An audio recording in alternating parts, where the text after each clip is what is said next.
Hi, and welcome to part 3 of the Multiverse Saga.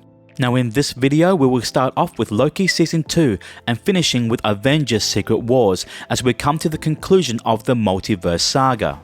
Now before we begin, may I remind you that there will be spoilers, so strap in, grab some popcorn and let's get started.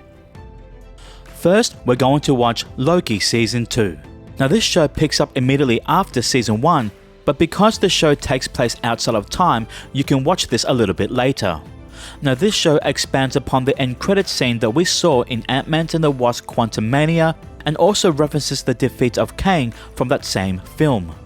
We see the return of Mobius, Sylvie, B-15, Renslayer and Miss Minutes, and we're introduced to a new character called Ouroboros. By the end of this season, Loki becomes the god of stories as he holds the entire multiverse together in the form of the Yggdrasil tree. Next, we're going to watch What If Season 2 as we continue to explore stories from the multiverse. We're introduced to Kahori, a brand new character specifically created for this show. By the end of the season, the Watcher reveals to Captain Carter the multiversal tree, which we saw at the end of Loki Season 2. Next, we're going to watch X-Men 97. Now this is a continuation from the original 90s X-Men animated series, so you may consider this to be a Season 6. We see characters such as Forge use the mystic arts like we see in Doctor Strange, and we catch a glimpse of the Watcher.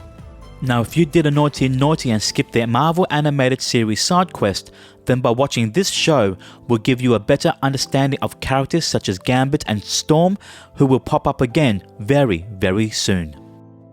Set in the year 2024 in the Fox's X-Men universe, we're going to watch Deadpool and Wolverine. This film takes place after Loki Season 2 as we hear the TVA no longer prunes branches of the timeline. Now if you've done your homework and completed SideQuest D and SideQuest E, then there should be no surprises here. We see the return of many legacy characters such as Elektra, Blade, X-23 and the Human Torch from the Fantastic Four films.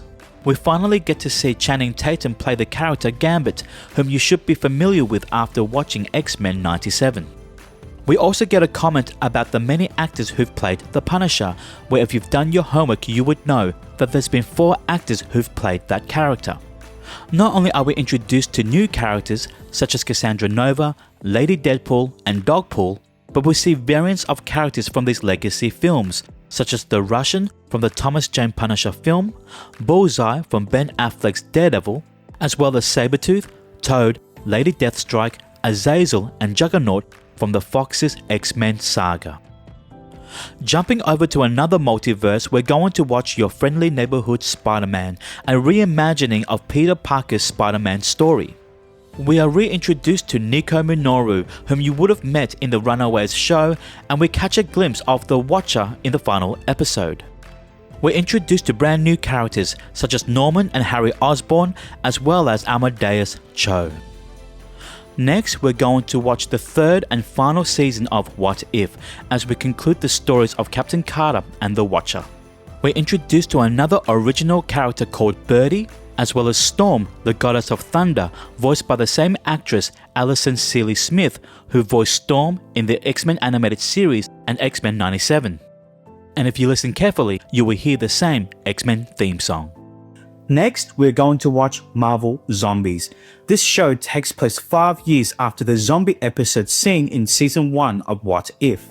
We are reintroduced to characters such as Kamala Khan, Riri Williams, Kate Bishop, Shang-Chi, Yelena Belova, Red Guardian and much more. And debuting for the very first time to the MCU, Blade. Next, we're going to watch Season 1 of Daredevil Born Again.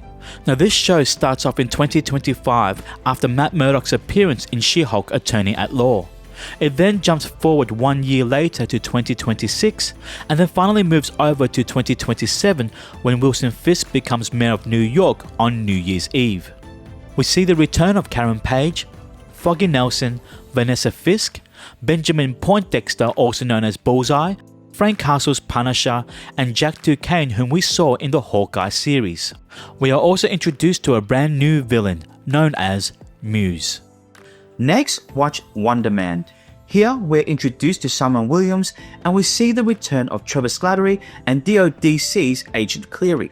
This show takes place 13 years after Iron Man 3, placing the majority of this season in the year 2026. Eventually, the show concludes in 2027 when we see the movie premiere of Wonder Man. Next, we're going to watch Captain America: Brave New World. Here we see the return of Sam Wilson as Captain America, Joaquin Torres as the new Falcon, and Samuel Stearns as the leader, whom we met all the way back in The Incredible Hulk. We finally get an acknowledgement of the Celestial coming out of the ocean, which we saw in the Eternals film. It is within this Celestial that we discover the new metal known as adamantium. We're introduced to the Red Hulk, and from the Serpent Society, Sidewinder and Copperhead. Set on Earth 828, we're going to watch Fantastic Four: First Steps. Introducing us to Marvel's first family, we have Reed Richards' Mr. Fantastic, Sue Storm's Invisible Woman, Johnny Storm's The Human Torch, and Ben Grimm's The Thing. We are also introduced to Shia LaBeouf's Silver Surfer, Galactus, and Mole Man. The end credit scene takes place 4 years after the film's finale, introducing us to the villain known as Doctor Doom. Following the events of Captain America: Brave New World, we're going to watch Thunderbolts. This film sees the return of Yelena Belova, Bucky Barnes, John Walker, Red Guardian, Ghost, and Taskmaster. Valentina Allegra de Fontaine mentions a president becoming a red monster, referring to President Ross's turn to the Red Hulk, and we are introduced to a new character known as Sentry. The end credit scene takes place 14 months after the events of this film, as the Thunderbolts, now known as the New Avengers, prepare for the arrival of the Fantastic Four. Next, we're going to watch Daredevil Born Again Season 2, which takes place 6 months after the finale of Season 1. In the background, you can see the New Avengers Tower now completed from when we saw it unfinished in The Thunderbolts. We see the return of Jessica Jones and Luke Cage, and introduced for the first time their daughter, Danielle. If you were wondering where Frank Castle was during the events of Daredevil Born Again Season 2, well, you find out right here in The Punisher: One Last Kill. This 1-hour special presentation follows Frank Castle's journey after he finally completes his mission, eliminating those responsible for his family's death. We see the return of Curtis and Karen Page, and we are introduced to 2 new characters from the comic books, Minucci and Barracuda. Now, at this time of recording, we are currently up to date with everything that Marvel Studios have released. As they continue to release new films and TV shows, I will update this timeline accordingly based on where everything should be watched. So please hit the like and subscribe button and hit the notification bell to stay up to date with this watch order. I'll see you soon.